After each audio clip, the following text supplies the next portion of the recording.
Hello बच्चों, आज के इस क्लास में मैं डिस्कस करने जा रही हूँ एसिडिक सॉइल्स का reclamation. Acidic soil, saline soils, alkaline soils, ये तीनों के तीनों प्रॉब्लमैटिक सॉइल्स के कैटेगरी में रखे जाते हैं।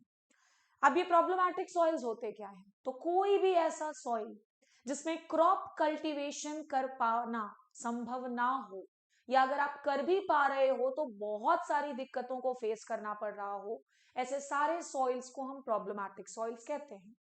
अब अगर सॉइल में क्रॉप का कल्टीवेशन कर पाना बहुत ही डिफिकल्ट हो रहा हो, तो इस तरह के सॉइल्स को सुधारना भी बेहद जरूरी हो जाता है। और ये सुधारने का जो प्रोसेस होता है, इसे हम कह देते हैं रिक्लामेशन। तो आपने कॉमनली देखा होगा, मैक्सिमम एग्जाम्स में कभी ना कभी जरूर पूछा गया होगा कि भाई बता दो जिप्सम जो है वो किस तरह के सॉइल्स के रिक्लामेशन में यूज होता है। या फिर फॉर एग्जाम्पल लाइम बहुत कॉमनली पूछा जाता है कि किस तरह के सॉइल्स के रिक्लामेशन में या सुधार में यूज होता है। तो आप सभी को पता है कि जो लाइम होता है वो एसिडिक सॉइल्स के रिक्लामेशन में यूज किया जाता है। बट क्या है ना, एग्जाम का ट्रेंड, एग्जाम का लेवल बहुत चेंज हो रहा है इन दिनों। तो हमें एग्जाम के लेवल के अकॉर्डिंग अपने पढ़ने के भी तरीके को चेंज करना होगा। और आज के इस क्लास में मैं आप सभी के साथ डिस्कस करूंगी कि जब आप एसिडिक सॉइल के रिक्लामेशन की बात करते हो तो लाइम के अलावा और कौन कौन से ऐसे मटेरियल हैं जिनको आप एसिडिक सॉइल्स के सुधार में डेफिनेटली यूज कर सकते हो। और याद रखें कि इन सारे मटेरियल से क्वेश्चंस किसी ना किसी एग्जाम में ऑलरेडी पूछे जा चुके हैं। तो आने वाले हर एग्जाम के लिए ये टॉपिक काफी इंपॉर्टेंट हो जाता है। सो आई होप आप सभी को आज के इस सेशन का टॉपिक समझ में आ गया होगा। आज का ये टॉपिक है reclamation of acidic soils. Reclamation of acidic soils. Lime हर बच्चा जानता है, नो डाउट। सभी को पता है कि लाइम एक बहुत अच्छा रिक्लामेटिंग मटेरियल होता है एसिडिक सॉइल्स का। बट लाइम के अलावा मैं आप सभी के साथ आज करीबन 7 से 8 और मटेरियल्स के नाम डिस्कस करने जा रही हूं, और आज इसे नोट डाउन करके याद जरूर कर लेना।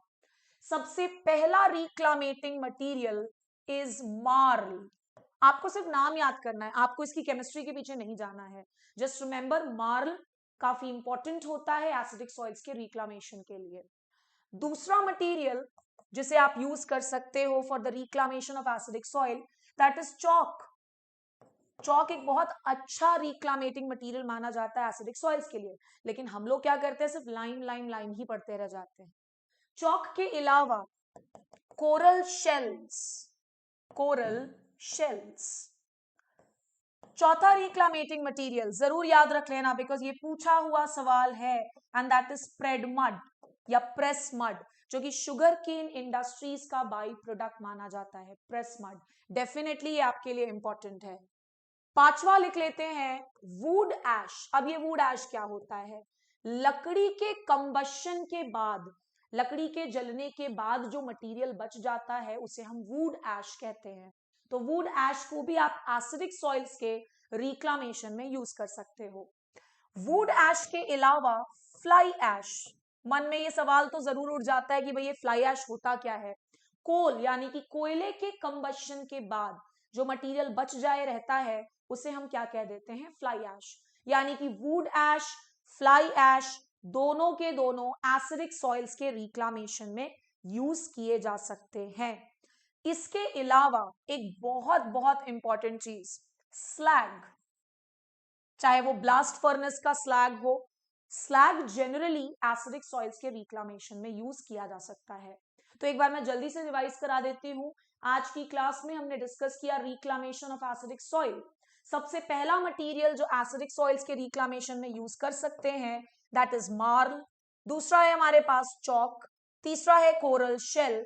चौथा है press mud, wood ash, fly ash and slag. I hope you like the session. Definitely next session में एक और इंपॉर्टेंट टॉपिक के साथ आप सभी के सामने आऊंगी। Till then do keep watching us. Thank you so much.